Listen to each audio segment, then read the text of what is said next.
নবীজি সাল্লাল্লাহু আলাইহি ওয়াসাল্লামের চরিত্র এমন ছিল, হযরত আদম আলাইহিস সালাম থেকে নিয়ে শুরু করে হযরত ঈসা আলাইহিস সালাতু ওয়াস সালাম পর্যন্ত যত নবী রাসূল এসেছেন, সমস্ত নবী রাসূলের যে চরিত্র, ওই চরিত্রগুলোকে এক জায়গায় একত্রিত করে আপনার নবী, আমার নবী, বিশ্ব নবী মুহাম্মদুর রাসূলুল্লাহ সাল্লাল্লাহু আলাইহি ওয়াসাল্লাম, সেই সকল নবীগুলোর, নবীদের যত গুণ ছিল ওই নবীগুলোর গুণ একত্রিত করে আল্লাহ রাব্বুল আলামিন আমার নবীকে সেইটাই দান করেছেন। জোরে কোন সুবহানাল্লাহ। তাহলে আদম থেকে নিয়ে ঈসা আলাইহিস সালাম পর্যন্ত যত নবী রাসূলের গুণ ছিল ওই গুণগুলোকে একত্রিত করেছেন, একত্রিত করে আমার নবীকে সমস্ত গুণ দান করেছেন। সুবহানাল্লাহ। এর চাইতে দামি নবী আছে আর আছে বলেন? আমরা এমন একজন নবীর উম্মাত, এমন একজন নবীর অনুসারী আমরা, যে নবীর চরিত্র এত বেশি। আল্লাহ রাব্বুল আলামিন পৃথিবীতে যত নবী রাসূল পাঠিয়েছেন, এই এত নবী রাসূল পাঠিয়েছেন, কিন্তু আমার নবীর যে মর্যাদা, যে শান, অন্য কোনো নবীর নাই। সুবহানাল্লাহ বলবেন না? আমরা এমন একজন নবীর উম্মাত। তা আমরা দুইটা বিষয় নিয়ে এখানে মারামারি ঠেলাঠেলি করি। একটা হলো কেউ বলে মিলাদ, কেউ বলে সিরাত, তাই না? আমরা কেউ যদি বলি মিলাদুন নবী, আবার কেউ বলে সিরাতুন নবী সাল্লাল্লাহু আলাইহি সাল্লাম। এই দুইটা জিনিস নিয়ে আমাদের মধ্যে গন্ডগোল আছে না নাই?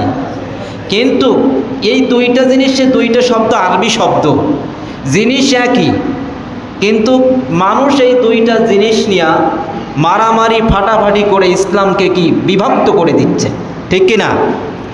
কিন্তু মিলাদ একটি আরবি শব্দ। মিলাদ কি? একটি আরবি শব্দ, যার অর্থ হলো জন্ম। অর্থ কি? জন্ম। আর সিরাত শব্দের অর্থ হলো বায়োগ্রাফি, জীবন বৃত্তান্ত, নবীজির জীবনী। তাহলে মিলাদ মানে নবীজির জন্ম, আর সিরাত মানে কি? নবীজির জীবনী। তাহলে বলেন তো, যদি এখন আল্লামা দেলোয়ার হোসেন সাঈদীর যদি ইতিহাস লেখা হয়, তার জীবনী লেখা হয়, তার মধ্যে কি জন্মটা বাদ দিয়া কি মাঝখান থেকে তার ইতিহাস লেখা হবে? কোথার থেকে হবে? জন্ম থেকে হবে না, তার জন্ম থেকে কিন্তু তার জীবনী লেখা হবে। তদরূপভাবে সেই নবী সাল্লাল্লাহু আলাইহি সাল্লামের জীবনী বলতে যে, সিরাত বলতে যে, যদি শুধু নবীজির জন্মটা না বলে যদি মাঝখান থেকে বলি হবে, তাহলে নবীজির যে সিরাত, যদি নবীজির জন্ম সম্পর্কে বলতে হলে, একজনের জীবনী লিখতে হলে, জন্ম থেকে শুরু করে মৃত্যু পর্যন্ত এর মধ্যে যা কিছু করেছে ওইটা উঠায় ধরার নাম হলো জীবনী। বুঝতে পেরেছেন? তার নাম কি? জীবনী। তাহলে মিলাদ মানে জন্ম, তাহলে মিলাদ জন্মও যার, সিরাতও তার। তাহলে নবীজির সিরাত, নবীজির মিলাদ, তার মানে তার জন্ম, তার জীবনী। তাহলে জিনিস একই, ঠিক কিনা? কিন্তু আমরা এই নিয়ে মারামারি খেঁচাখেঁচি করা যাবে? এটা সামান্য জিনিস নিয়ে আমাদের মধ্যে বিভক্তি হওয়া যাবে না। সম্মানিত ভাইরা, আল্লাহ রাব্বুল আলামিন দেখেন কত সুন্দর করে কোরআনুল কারীমের মধ্যে তুলে ধরেছেন। হাদিসের মধ্যে বিশ্বনবী সাল্লাল্লাহু আলাইহি ওয়াসাল্লাম বলেছেন, নবীজির চরিত্র এত সুন্দর চরিত্র, এই পৃথিবীতে এরকম চরিত্রের অধিকারী আর কেউ হতে পারে নাই। খুলুকুন আযীম বলেছেন, নবীজি মহান চরিত্রের অধিকারী। নবীজি কি? মহান চরিত্রের অধিকারী। এই খুলুক তিন প্রকার, চরিত্র তিন প্রকার। কয় প্রকার? তিন প্রকার। এক নম্বর চরিত্র হলো খুলুকে হাসান, খুলুকে কারীম, খুলুকুন আযীম। সুবহানাল্লাহ বলেন। তা খুলুকুন হাসান কাকে বলা হয়? একজন আপনাকে কিছু বলেছে, একজন আপনাকে কি কিছু বলেছে, আপনিও কি সেটাই বললেন, মানে সে যেটুকু বলেছে আপনি সেটুকুই বলেছেন, কম বেশি করেন নাই। এটার নাম হলো খুলুকি হাসান। আর এটা আমার নবীর চরিত্র ছিল না। আর খুলুকি আযীম, খুলুকি কারীম, খুলুকি কারীম বলা হয় আপনাকে একজন কি কিছু বলেছে, কিছু খারাপ কথা আপনাকে বলেছে, কিন্তু আপনি ওইটা ধৈর্য ধরে শুনেছেন, তাকে কি প্রতিবাদ করেন নাই। এটার নাম হলো খুলুকি কারিম। তার মানে নবীজি কি, নবীজির চরিত্র এটাও ছিলেন না। নবীজির চরিত্র কেমন ছিলেন? খুলুকিন আযীম, যেটা আল্লাহর নামে আল্লাহ বসিয়েছেন ঠিক সেইটা নবীর নামেও আল্লাহ বসিয়েছেন। সুবহানাল্লাহ। তা খুলুকি আযীম কাকে বলা হয়? খুলুকি আযীম হলো যে আপনাকে কেউ গালিগালাজ করেছে, আপনার কেউ কিছু বলেছে, কিন্তু নবীজির চরিত্র এমন দেখেন, নবীজি সেটাকে প্রতিবাদও করেন নাই, আবার ধৈর্য সহকারে ওটা মেনেও নাই।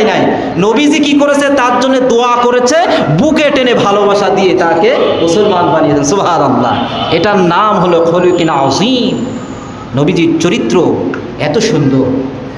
আমাদের বাড়িতে, বাসা বাড়িতে কোরআন আছে না? এই যে কোরআনটা আছে না, দেখেন তো, এটা কি করা কোরআন বলেন তো? প্রিন্টেড। এটাকে ম্যাশিকের মধ্যে দিয়ে প্রিন্ট করা হয়েছে, তাই না? সেখান থেকে আমাদের কাছে এসে এই কোরআনটা এসেছে। তা নবীজি দেখেন, নবীজির কাছে যে কোরআন ছিল ওটা কোনো প্রিন্টেড কোরআন ছিল না, ওটা হলো কি অরিজিনাল কোরআন ছিল। সুবহানাল্লাহ বলবেন না? নবীজির কাছে যে কোরআনটা ছিল একেবারে অরিজিনাল কোরআন, তার কাছে সরাসরি এসে পৌঁছেছেন। আল্লাহ রাব্বুল আলামিন বলছেন, ওয়া ইন্নাকা লাআলা খুলুকিন আযীম। হে নবী, আপনি মহান চরিত্রের অধিকারী। আপনি কি মহান চরিত্রের অধিকারী। নবীজির শান, মান, মর্যাদা এত বেশি ছিল যা অন্য কোনো মানুষের ছিল না। নবীজি সাল্লাল্লাহু আলাইহি ওয়াসাল্লামের চরিত্র এমন ছিল, হযরত আদম আলাইহিস সালাম থেকে নিয়ে শুরু করে হযরত ঈসা আলাইহিসসালাম পর্যন্ত যত নবী রসুল এসেছেন, সমস্ত নবী রসুলের যে চরিত্র, ওই চরিত্রগুলোকে এক জায়গায় একত্রিত করে আপনার নবী, আমার নবী, বিশ্বনবী মুহাম্মদুর রাসূলুল্লাহ সাল্লাল্লাহু আলাইহি ওয়াসাল্লাম, সেই সকল নবীগুলোর, নবীদের যত গুণ ছিল ওই নবীগুলোর গুণ একত্রিত করে আল্লাহ রাব্বুল আলামিন আমার নবীকে সেইটাই দান করেছেন। জোরে কোন সুবহানাল্লাহ। তাহলে আদম থেকে নিয়ে ঈসা আলাইহিস সালাম পর্যন্ত যত নবী রাসূলের গুণ ছিল ওই গুণগুলোকে একত্রিত করেছেন, একত্রিত করে আমার নবীকে সমস্ত গুণ দান করেছেন। সুবহানাল্লাহ। এর চাইতে দামি নবী আছে আর আছে বলেন? নবীজির, যদি সেই নবীজির নাজাত পেতে হয়, নবীজির ভালোবাসা পেতে হয়, যদি আমরা আল্লাহর ভালোবাসা পেতে চাই, তাহলে আমরা কি করব সেটা আল্লাহ রাব্বুল আলামিন বললেন, কুল ইন কুনতুম তুহিব্বুনাল্লাহ ফাত্তাবিউনি ইউহিব্বুকুমুল্লাহ ওয়া ইয়াগফির লাকুম যুনুবাকুম আল্লাহু গফুরুর রহিম। জোরে বলেন আল্লাহু আকবার। আল্লাহ রাব্বুল আলামিন বিশ্বনবীকে ডাক দিয়ে বলছেন, কুল, আপনি বলে দিন, কুল ইন কুনতুম তুহিব্বুনাল্লাহ, যদি আমাকে আমার বান্দারা ভালোবাসতে চায়। কে বলছেন? আরো জোরে বলেন, কে বলছেন? আল্লাহ পাক আমাদেরকে বলে দিচ্ছেন, নবীর মাধ্যমে বলে দিচ্ছেন, যদি তোমরা আমাকে ভালোবাসতে চাও তাহলে তোমাদের শর্ত হলো দুইটা। এই দুইটা কাজ করলে আমি আল্লাহ তোমাদেরকে স্বয়ং ভালোবাসবো। সুবহানাল্লাহ। সেই কাজটা কি আল্লাহ তাআলা বলছেন, কুল ইন কুনতুম তুহিব্বুনাল্লাহ ফাত্তাবিউনি ইউহিব্বুকুমুল্লাহ। আল্লাহ বলছেন, হে বিশ্ব নবী, যদি আপনার চরিত্র, যদি আপনার সিরাত, যদি আপনার জীবনে যা কিছু করেছেন আপনার জন্ম থেকে নিয়ে আপনার মৃত্যু পর্যন্ত সব কিছু চরিত্র যদি কেউ মেনে নেয়, যদি আপনাকে অনুসরণ করে, আমি আল্লাহ রাব্বুল আলামিন ইউহিব্বুকুমুল্লাহ, আমি আল্লাহ তাকে স্বয়ং ভালোবাসবো। সুবহানাল্লাহ। তাহলে যদি আমরা নবীকে কি করি? অনুসরণ করি। নবীকে ভালোবাসার কথা কিন্তু এখানে আল্লাহ বলেন নাই, এখানে কি বলেছেন? অনুসরণ। রসুলের জন্ম থেকে নিয়ে পারিবারিক, সামাজিক, রাজনৈতিক, আন্তর্জাতিক লেভেল পর্যন্ত তিনি যা করেছেন ওইটা আপনার জীবনে, আমার জীবনে করার নাম হলো অনুসরণ। নাম কি? অনুসরণ। এই অনুসরণটা যদি আপনি করতে পারেন, আল্লাহ পাক ওয়াদা দিচ্ছেন, আমি তোমাদেরকে স্বয়ং আল্লাহ নিজে নিজেই ভালোবাসবো। আচ্ছা, আল্লাহ যদি কারে স্বয়ং ভালোবাসে তা আপনার ক্ষতি না লাভ? আরো জোরে বলেন ক্ষতি না লাভ। এখন যদি দেশের প্রধানমন্ত্রী, যে দেশের প্রেসিডেন্ট যদি আপনাকে, একজন ভ্যান চালক, একজন রিক্সা চালককে বলে আমি তোমাকে খুব ভালোবাসি, তোমার যা লাগবে আমারে বলবা, বলেন তো এই গরিব মানুষ কি খুশি না বেজার? আরো যারা বলেন খুশি না বেজার? তাহলে একজন প্রধানমন্ত্রী আপনাকে যদি ভালোবাসতে চাই, একজন প্রধানমন্ত্রী যদি আপনাকে স্বয়ং সাহায্য করতে চাই, আপনি খুশি হয়ে যান, তাহলে আমার আল্লাহ এমন আল্লাহ, তিনি কি প্রধানমন্ত্রীর মতো শক্তি নাকি তার? প্রধানমন্ত্রীর মতো শক্তি তার না আরো বেশি? সব পৃথিবীর সকল শক্তি একত্রিত করলে, এক জায়গায় করলে আল্লাহর গুণে, আল্লাহর সমানে হবে? হবে না। আল্লাহ বললেন আমার নবীকে তোমরা অনুসরণ করো, অনুসরণ করলে আমি তোমাদেরকে 1 নম্বর তোমাদের ভালোবাসবো, 2 নম্বরে আল্লাহ তাআলা বললেন ওয়ায়াগফির লাকুম যুনুবাকুম ওয়াল্লাহু গফুরুর রহিম। আল্লাহু আকবার। আল্লাহ বলছেন ওয়ায়াগফির লাকুম যুনুবাকুম, আর তোমাদের যে 2 নম্বর গুণ হবে, এই 2 নম্বর গুণ হলো আমি আল্লাহ রাব্বুল আলামিন তোমাদের জীবনের সমস্ত গুনাহ মাফ করে দিব। আল্লাহু আকবার। জীবনের গুনাহ দেখেন আল্লাহ রাব্বুল আলামিন যুনুব মানে এখানে বহু বচন ব্যবহার করেছেন। আপনারা বাংলায় বললে বুঝবেন, 1 বচন আর বহু বচন। 1 বচন মানে, 1 বচন মানে কয়টা? একটা। বহু বচন মানে অনেকগুলো। তাই এখানে আল্লাহ দেখেন আয়াতের মধ্যে কত সুন্দর করে বলেছেন। আল্লাহ পাক এখানে যদি বলতেন জানবুন আমি তোমাদেরকে 1টা গুনাহ মাফ করব, 1টা গুনার কথা বলেন নাই, 50টার গুনার কথা বলেন নাই, 30টার কথা বলে নাই। আল্লাহ বলছেন যুনুবাকুম, তোমার জীবনে যত গুনাহ আছে আমি আল্লাহ মাফ করে দিব। শর্ত কয়টা? আরো জোরে বলেন। শর্ত একটা, সেইটা কি? ফাত্তাবিউনি, আল্লাহর নবীকে অনুসরণ করতে হবে। তাহলে যদি আল্লাহর নবীকে আপনি অনুসরণ করতে পারেন, আল্লাহ স্বয়ং ভালোবাসবে, আর আপনার জীবনে যত গুনাহ আছে আল্লাহ মাফ করে দিবেন। তাহলে রাজি আছেন তো? আপনি যদি বলেন শুধু আমি নামাজে রসুলকে ইত্তেবা করব, আপনি যদি বলেন রসুল রোজা রেখেছেন আমি শুধু রোজায় ইত্তেবা করব, আপনি বলেন রসুল পর্দা করেছেন আমি পর্দায় শুধু ইত্তেবা করব, আমার রসুল স্ত্রীদের সাথে কেমন আচরণ করেছেন আমি সেটাই করব, আমার নবী কেমন খাদেমদের সাথে আচরণ করেছেন আমি সেটাই করব, আমি সেটাই করব। কিন্তু যে নবীর আদর্শে আপনি নামাজ পড়বেন, যে নবীর আদর্শে আপনি রোজা রাখবেন, যে আল্লাহর ঘোষণায় আপনি নামাজ পড়বেন, যে আল্লাহর আদেশে আপনি রোজা রাখবেন, ওই আল্লাহর আদেশে রাজনীতি করার দরকার আছে না নাই? আছে না নেই? এই জায়গায় একটু সমস্যা। সব কিছু করা যাবে কিন্তু আল্লাহর নবীর অনুযায়ী রাজনীতি করা যাবে না। আপনি বলছেন কোরআনে রাজনীতি নাই, এই কোরআনটা হলো কনস্টিটিউশন, মানুষের জীবন বিধান। বলেন কি? কোরআন কি? মানুষের জীবন বিধান, মানুষের সংবিধান। একটা মানুষ কিভাবে চলবে, কিভাবে খাবে, কিভাবে পড়বে, সব কিছুই কোরআনুল কারিমে আছে। আল্লাহু আকবার। এই কোরআনে কি আছে? সব কিছু আছে।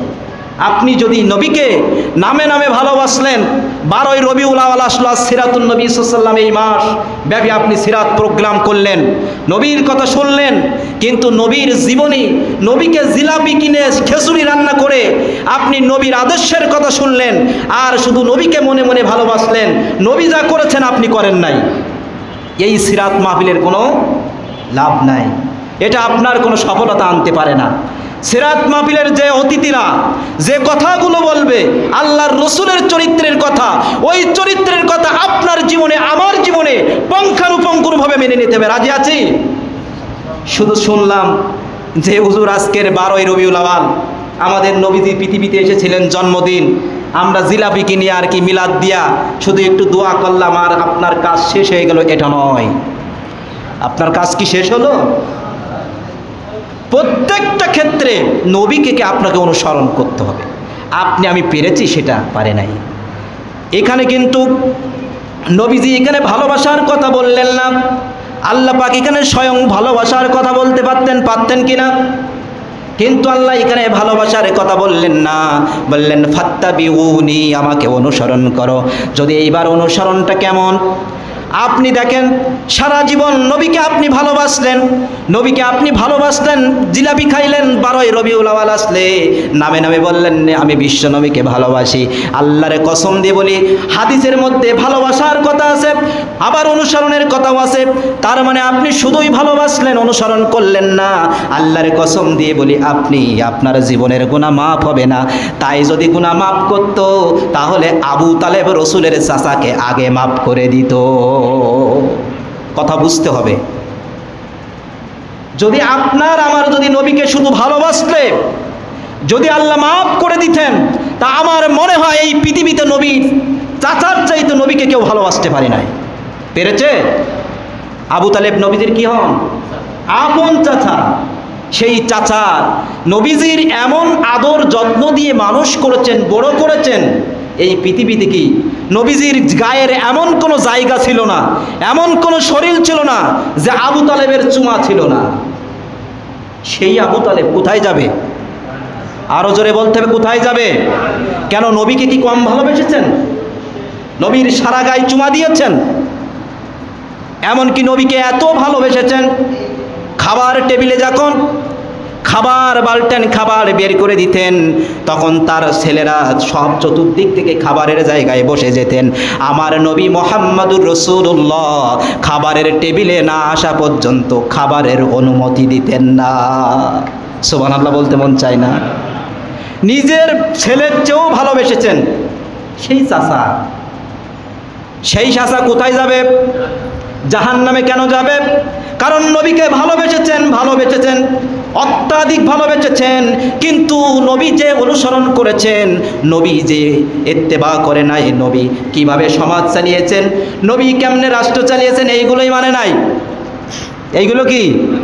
এইগুলো মানে নাই। তাহলে আবু তালেবের দোষ ছিল একটা, যে আল্লাহর জমিনে আল্লাহর দিন কায়েম হবে, আল্লাহর আইন ছাড়া চলবে না। আর মোহাম্মদ আল্লাহর নবী, আল্লাহর রসুল, এই কথাটা সে কখনো স্বীকার করতে পারে নাই। তার মানে নবীকে তিনি ইত্তেবা করতে পারে নাই, নবীকে অনুসরণ করতে পারে নাই। এই জন্য তার আপন চাচা আবু তালেব জাহান্নামে চলে যাবে। নিজের চাচাকে ঠেকাতে পারবে না বিশ্বনবী। আপনি আমি তো সলিমউদ্দিন আর কলিমউদ্দিন, ঠিক কি না? আপনার আমার খবর থাকবে যে চাচা এত ভালোবেসেছে, সেই চাচা যদি না ঠেকাতে পারে। প্রিয় ভাইরা আমার, খেয়াল করুন, বিশ্বনবীকে এত ভালোবাসার কারণে না হলেও রক্তের টান আসে না নাই? নিজের চাচা যদি সামনে দিয়ে জাহান্নামে চলে যায়, ভাইপোর খারাপ লাগে কিনা বলেন? আর ভাইপো যদি কোনো বিপদে পড়ে, চাচার খারাপ লাগে কিনা বলেন? ভাইপো যদি কেউ কোনো জায়গায় বিপদে পড়ে যায়, চাচা দৌড়াবে কিনা বলেন? আর চাচা যদি বিপদে পড়ে যায়, ভাইপো দৌড়াবে কিনা? যতই শত্রু থাক, যদি কেউ পাশের একজন মারধর করে বসতে পারে না, সেই চাচা আবু তালেব যদি জাহান্নামে চলে যায়, তাহলে বিশ্বনবী কি বসে থাকতে পারবে বলেন? বিশ্বনবী এবার কন্দন করছেন। আবু তালেব যখন মৃত্যু সজ্জায় চলে যাবে, যখন মরার সময় চলে এসেছে, পাশে বসা আবু জহেল, উতবা, এরকম পাটি সব বসা, আর বিশ্বনবী মাথার কাছে যেয়ে বসে দুই চোখ দিয়া অজস্রে পানি ধরছেন আর বলছেন ইয়া রাসূল, তখন বলছেন ও চাচা, আপনি আমাকে এত ভালোবেসেছেন, আর আপনি আমার চোখের সামনে দিয়ে জাহান্নামে চলে যাবেন, এটা তো কখনো বরদাস্ত করা যায় না। চাচা, আপনি সারা জীবন যা করেছেন বাদ দেন। চাচা, আমি আপনার ভাইপো মুহাম্মদ, যাকে আপনি বুকে পিঠে কোলে করে আপনি মানুষ করেছেন, আপনার নিজের ছেলের চেয়ে ভালোবাসা দিয়েছেন, সেই আমি ভাইপো, আমার চোখের সামনে দিয়ে আপনি জাহান্নামে চলে যাবেন, এটা আমি বরদাস্ত করতে পারি না। চাচা, আপনার কিছু করা লাগবে না, কিছু বলা লাগবে না, আমি মুহাম্মদ আল্লাহর নবী, আল্লাহর রাসূল বলা লাগবে না, আপনি শুধু বলেন লা ইলাহা ইল্লাল্লাহ। সবাই বলেন লা ইলাহা ইল্লাল্লাহ। আপনি শুধু এইটুকুই বলবেন, লা ইলাহা ইল্লাল্লাহ, আল্লাহ ছাড়া কোনো মাবুদ নাই, আল্লাহ ছাড়া কোনো আইনদাতা নাই, আল্লাহ ছাড়া কোনো বিধানদাতা নাই, শুধু এইটুকুই বলবেন। এটুকুই বললেই আমি আল্লাহর কাছে ক্ষমা চেয়ে, আল্লাহর কাছে দোয়া করে আপনাকে আমি জান্নাতের দিকে নিয়ে যাব। আর আপনি শুধু এই কথাটা বলেন লা ইলাহা ইল্লাল্লাহ। আবু তালেব কি তখন মৃত্যু শয্যায় মুমূর্ষের সাথে পড়ে আছেন। আবু জাহেল উতবা সাহেবেরা বলছে, ও আবু তালেব, তুমি কি তোমার বাপ দাদার মুখে সুনকালি দিবা নাকি? তোমার ধর্মের মুখে সুনকালি দিবা নাকি? সারা জীবন করলে কি আর এখন বিশ্বনবীর কথাই কালেমা পড়বা নাকি? কে বলছে? আবু জাহেল, ওরা পাশে সব বসা আছে। তখন এই কথা আবু তালেব শুনল। আবু তালেব শেষ মুহূর্তেও লা ইলাহা ইল্লাল্লাহ পড়তে পারলেন না। দুঃখের বিষয়, দুঃখের বিষয়, বিশ্বনবীর দুই চোখ দিয়ে অজস্রে পানি ধরছে। আমার চাচা এত কষ্ট করলেন, এত ভালোবাসলেন, জীবনে তো ইত্তেবা করলেন নাই, অনুসরণ করলেন নাই। আমার চাচাকে আমি কেমনে জান্নাতে দেবো, কেমনে ঠেকাবো? এই মুহূর্তে বিশ্বনবীর মন খারাপ, বিশ্বনবীর দুই চোখ দিয়ে পানি পড়ছে। আল্লাহ রাব্বুল আলামিন বলছেন, হে আমার বিশ্বনবী মুহাম্মদ সাল্লাল্লাহু আলাইহি ওয়াসাল্লাম, আমার দোস্ত শোনো শোনো, মন খারাপ করার কারণ নাই, মন খারাপ করো না, মন খারাপ করে কোনো কারণ নাই।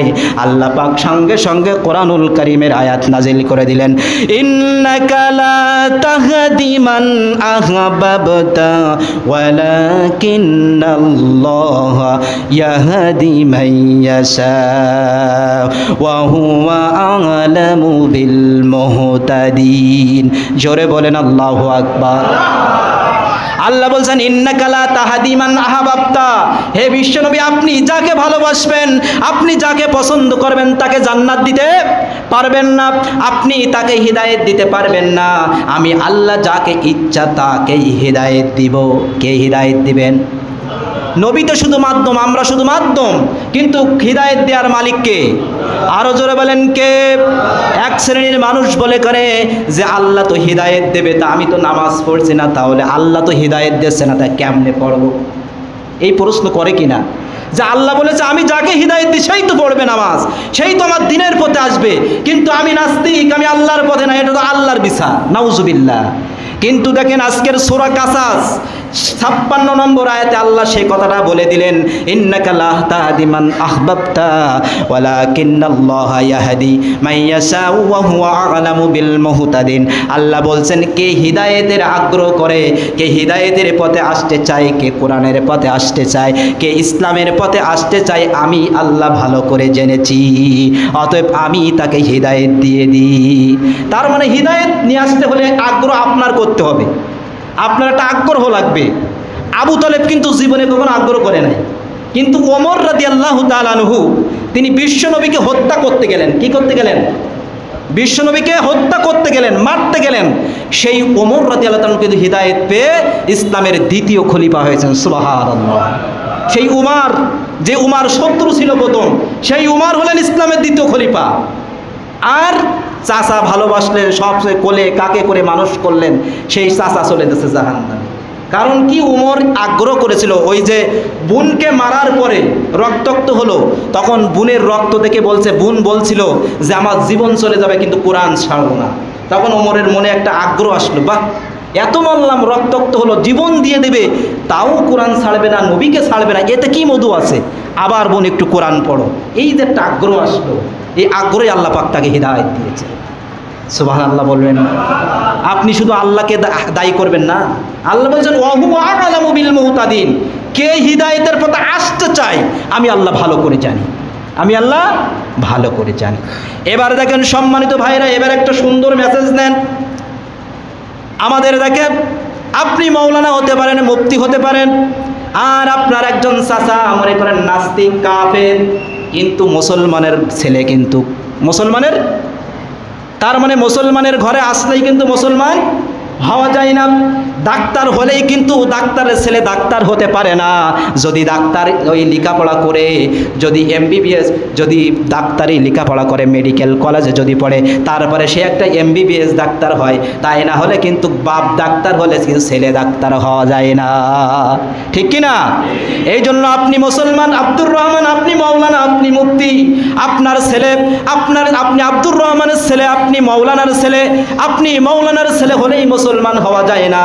মুসলমান হতে হলে আল্লাহর সমস্ত বিধিবিধান মেনে কালেমা পড়ে মুসলমান হয়ে যেতে হয়, আল্লাহর বিধান অনুযায়ী কাজ করতে হয়, আল্লাহর আইন অনুযায়ী চলতে হয়। আপনি মুসলমান হতে পারবেন না। এবার দেখেন, আমি মনে করেন আমার আব্বা নাস্তিক বা কাফের, এবার আমার আব্বা মারা গিয়েছে, হুজুরদের ডেকে এনে বলছে হুজুর একটু দোয়া করে দেন। আর আমার তো নিজের আব্বা হয়, আমিও তো একটু দোয়া করছি। আল্লাহ রাব্বুল আলামিন কত কঠিন কথা বললেন। সূরা তাওবার 113 নম্বর আয়াতে আল্লাহ বলছেন মাকানা লিন-নাবিয়্যি ওয়াল্লাযীনা আমানু আইয়াস্তাগফিরু লিল-মুশরিকিনা ওয়ালাউ কানু লি কুরবা মিন বা'দি মা তাবায়্যানা আন্নাহুম আসহাবুল জাহিম। জোরে বলে আল্লাহু আকবার। আল্লাহ পাক স্বয়ং নবীকে নিষেধ করে দিলেন। কাকে? নবীকে। যখন চাচা মারা গেলেন, চাচা যখন কলেমা পড়লো না, নবীর একটু কষ্ট হতে লাগলো। তখন বলছেন হে নবী, যারা এই পৃথিবীতে নবী হবে আর যারা আলেম হবে, যারা ইমানদার হবে, আইয়াস্তাগফিরু লিল মুশরিকিনা, তারা কখনো মুশরিকদের জন্য দোয়া করতে পারবে না। কে বলেছেন? আরো জোরে বলেন, কে বলেছেন? স্বয়ং আল্লাহ বলেছেন যে যারা ইমানদার আর যারা নবী, এরা কখনো মুশরিকদের জন্য দোয়া করতে পারবে না, যদিও তোমার আত্মীয় হয়। কি আমার কথা এটা? সূরা তাওবা 113 নম্বর আয়াত। ওয়ালাউ উলিল কুরবা, যদিও তোমার আত্মীয় হয়, তোমার চাচা হয়, তোমার বাপ হয়। দেখছেন নবীজির চাচা আবু তালেব, সেখানেই কোরআনের আয়াত নাজিল করলেন আপনার চাচা মারা গিয়েছে, জাহান্নামে যাবে, আপনি মন খারাপ করছেন, এটা করা যাবে না। কারণ কি? মাকানা লিন-নাবী ওয়াল্লাযীনা আমানু, তারা ঈমান এনেছে এবং যারা ঈমানদার নবী তারা মুশরিকদের জন্য দোয়া করতে পারে না, যদিও তার নিজের আত্মীয় হয়। এ কথা জানা সত্ত্বেও স্পষ্ট হওয়ার পরে তারা জাহান্নামে। তাহলে আমরা আজকে কি বললাম এই আয়াত থেকে? আপনার আত্মীয় যদি হয়, যদি ইসলাম না মানে, কোরআন না মানে, ওর জন্য দোয়া করা যাবে। আমার কথা আল্লাহর কথা। রাগ করলে আল্লাহর পরে করতে হবে। কি কঠিন কথা! এই নবীর সিরাত। তাহলে নবীকে অনুসরণ করতে প্রত্যেকটা জায়গায়, নবী যে প্রত্যেকটা জায়গায় কিভাবে চলেছেন সেভাবে আমাদের চলতে হবে। পারবো তো ইনশাআল্লাহ? নবীজি তার খাদেমের সাথে কেমন আচরণ করেছেন, তার বিবিদের সাথে কেমন আচরণ করেছেন, তার স্ত্রীদের সাথে, তার মায়ের সাথে তার চরিত্র কেমন ছিল, এই সমস্ত চরিত্র সম্পর্কে জেনে আমাদের সেইভাবে চলতে হবে। রাজি আছি তো? না শুধু এক জায়গায়, না সব জায়গায়? সব জায়গায়। নবীজির এত সুন্দর ব্যবহার, এত সুন্দর চরিত্র, আল্লাহ বলেছেন তিনি ছিলেন অনন্য, অতুলনীয়। তার চরিত্রের সাথে কারোর চরিত্র মাপা যায় না, তুলনা করা যায় না। এমন চরিত্র ছিল আমার নবী। আমার নবীজির কেমন চরিত্র ছিল? আমাদের বাড়িতে যদি কাজের লোক নেওয়া হয়, মহিলা হোক আর ছেলে নেওয়া হোক, দেখবেন তারা যদি একটুতে একটু খারাপ কিছু করে, যদি কাজ একটু কমতি করে, ঘরে যদি একটু ময়লা ফেলানো থাকে, একটুতে একটু হয়ে যায়, দেখবেন তাকে ধমক দিয়ে কথা বলে। আসে না? নাই? আসে না? কিন্তু আমার নবীর চরিত্র দেখেন কেমন। ছোট্ট আনাজের মা বিশ্ব নবীর কাছে দিয়ে গেলেন। ছোট্ট আনাজ বিশ্ব নবীর উজুর পানি বয়ে দিতেন, গামছা গোসলের সময় কাপড় চোপড় আগিয়ে দিতেন। এই আনাস রাদিয়াল্লাহু তাআলা ছোট্ট বয়সে নবীজির পিছনে পিছনে থাকতেন। হযরত আনাসকে বলছেন, ও আনাস, আমার শাম দেশের যে জুব্বা আছে ওই জুব্বাটা একটু এনে দাও। কে বলছেন? বিশ্ব নবী আনাসকে বলছেন যে শাম দেশের জুব্বা আল্লাহ রসুল বেশি পছন্দ করতেন। বলছেন আনাস, তুমি চলে যাও, আমার শাম দেশের জামাটা এনে দাও, জুব্বাটা এনে দাও। আনাস রাদিয়াল্লাহু তাআলা পথের মধ্যে যে দেখে যে ছোট্ট বাচ্চারা কুতকুত খেলা করছে। দেখেন ছোট্ট বাচ্চারা কিতকিত নাকি খেলা করে কিনা বলেন? এই খেলার মধ্যে মেতে গিয়েছেন আনাস। ছোট্ট মানুষ, 10 বছরের আনাস রাদিয়াল্লাহু তাআলা এই খেলার মধ্যে, বাচ্চাদের খেলা দেখে সে এখানে খেলায় দেখে মেতে গেছেন। বিশ্ব নবী যে জামা নিয়ে আসতে বলেছেন এটা মনে নাই। বিশ্ব নবীর 1 ঘন্টা আধা ঘন্টা হয়েছে, বিশ্ব নবী বলছেন আনাস কেন এখনো জামা আনে না? কি ব্যাপার? আনাস কি ভুলে গেল নাকি? রাস্তায় যেয়ে দেখে যে ছোট্ট আনাস পথের মধ্যে বাচ্চাদের খেলা দেখতেছে। আপনি আমি যদি হতাম, বলেন কি করতাম? মারধর শুরু হয়ে যেত না? ধমক দেওয়া শুরু হয়ে যেত, মারধর শুরু হয়ে যেত। বিশ্বনবী মারলেন না, ধমকও দিলেন না। বিশ্বনবী একটা মুস্কি হাসি দিলেন। কি দিলেন? বিশ্বনবী মুস্কি হাসি দিলেন। আর ছোট্ট আনাস বলল, বিশ্বনবীর ওই ছোট্ট মুস্কি হাসির মধ্যে আমি সারা জীবনের জন্য আমাকে ভালো বানিয়ে দিয়েছেন।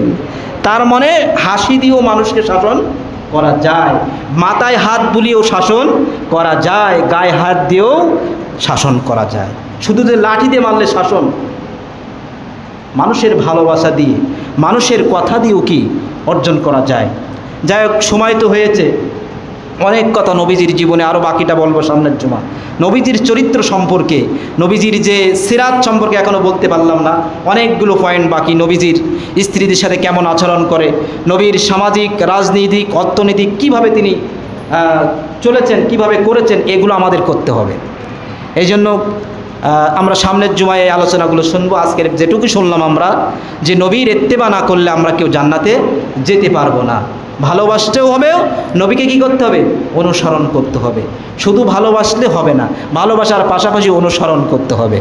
তা আল্লাহ রাব্বুল আলামিন আমাদের সকলকে নবীজির সিরাত সম্পর্কে জেনে শুনে নবীজি যেভাবে জীবন চালিয়েছেন ওইভাবে আমাদেরকে যেন প্রত্যেকটা জায়গায়, প্রত্যেকটা ক্ষেত্রে আমরা সেই নবীর আদর্শ মোতাবেক ভাবে আমাদের জীবন পরিচালনা করতে পারি, সেই তৌফিক আল্লাহ পাক আমাদের দান করুন।